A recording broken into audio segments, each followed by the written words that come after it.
सगळ्यात जास्त बळ खत पाणी घालत असताना अजितदादा, एक दिवस अजितदादा तुमच्या पक्षाला सुद्धा खूप उतरती कळा लागणार आहे, ती लागू द्यायची नसल, सत्याचं सत्य करायला शिका.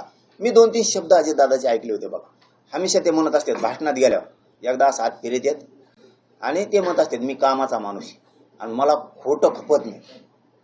हे 2 शब्द असतात. आम्हाला वाटलं कामाचे आहेत, खोटं खपत नाही म्हणल्यावर. तुम्ही आता हे घातपाताचं खरं आहे ना, आणि तुम्हाला खोटं खपत नाही ना, आणि करा नार्कोटिस्ट पाठवा त्याला. जबाबदार पापात सहभागी होण्याचं काम अजितदादा करताय. अजितदादाचं मग काय बांधाला बांध नाही का, असले लोकच तुम्ही जवळ संभळणार. आता ह्यो जो घातपात करणार आहे परळेवाला, अजितदादाला शे देणारे ओबीसीचे नेते सांभाळतो कोण? त्योच. आणि अजितदादा कुणा सांभाळतो? याला. म्हणजे बघा आता ही सिस्टम, म्हणजे अजितदादा ते चालतील. आणि आमचं खरं असून सुद्धा कामाचा माणूस हे म्हणतात, तुम्हाला खरं काम करतात तुम्ही म्हणतात, तर मग याचा शोध कसं काय लागत नाही?